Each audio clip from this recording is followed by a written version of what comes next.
Prized by the area sportsmen, fighting redfish, speckled trout, and flounder, also known as saddle blankets, were the target species for today's outing. With a grand slam available to anglers on this 30,000-acre lake, flounder are the preferred table fare. Today we're going to be fishing Sabine Lake with Captain Steve Thrower and my good buddy Kirby Cladwell, Classic Tent. We're looking for big flounder, and I had one on earlier. I thought it was a stingray. Captain Steve says, no, it wasn't a stingray. It was a big flounder, probably what, 9-10 pounds? Oh, it was at least a good, it may be a double-digit flounder. It was a good flounder. It was huge, and I was using a 6-pound test. I had no leader, lost it right at the boat. But we're using some Yamamoto stuff today. Actually, it's a spinnerbait trailer, chartreuse, black pepper. We're tipping it on a jig head, or rather putting it on a jig head, and tipping it with a little shrimp. And I bet you we've caught 8 or 9 flounder already, one good one, and a couple of dinks. Without a doubt, live bait will always catch fish whether you choose to use a Carolina rig, a free spooling technique, or even a popping cork. When live bait is not available, and often it's not, artificial bait tipped with fresh shrimp can save the day. Captain Steve, we're using this Yamamoto, it's a spinnerbait trailer, double tail trailer, and chartreuse, and tipping it with this shrimp. What's the deal on the shrimp here? Well, with the water a little off color here, the shrimp actually just kind of acts like a scent. It just makes a good little scent trail.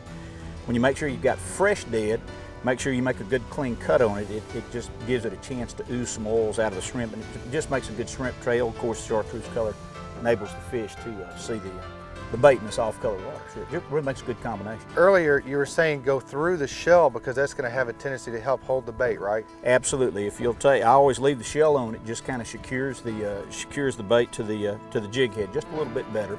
Enables you to be fishing a little bit longer. Captain Steve, we're working down this Louisiana bank, catching some flounder here. I mean, they're not real big, but what's the ticket on these guys at this time of year anyway?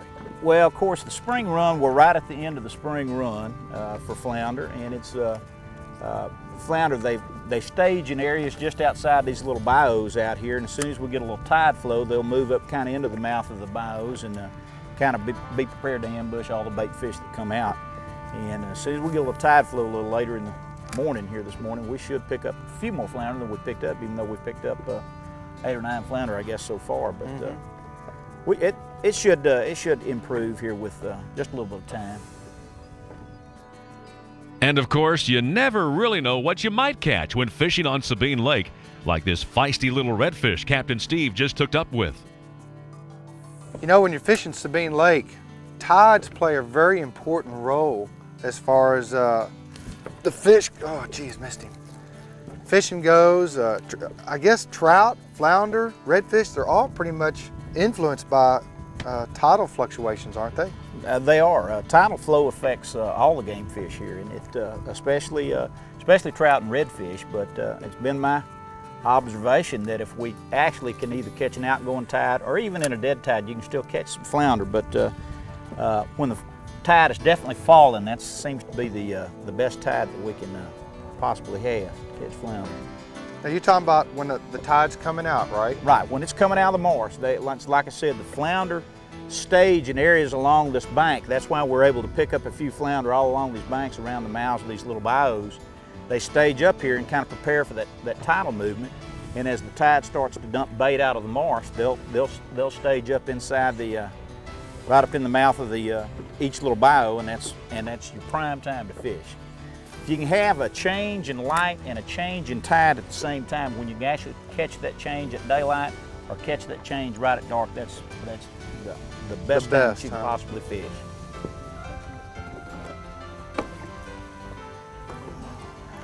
They are pretty, aren't they? They are pretty fish. They are. No, he doesn't. But he's a good fish, isn't he? Why do you think that all these fish are the same size? Well, Whoa.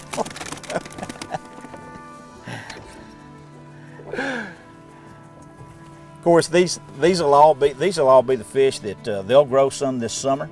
They'll be thicker. They'll be close to Texas size limits. And of course, this is certainly a Louisiana limit fish here. But this is our hatch here that's really going to prosper. But God, we've got bigger fish here too. They're abundant. I mean, it's all down this bank. We've just caught the fire out of these. And like I said, they're all about the same size. Yeah, the action's been real good. And we usually, if we'll get into one or two big flounder, we'll catch kind of a group of them. They'll move in and out off these staging areas.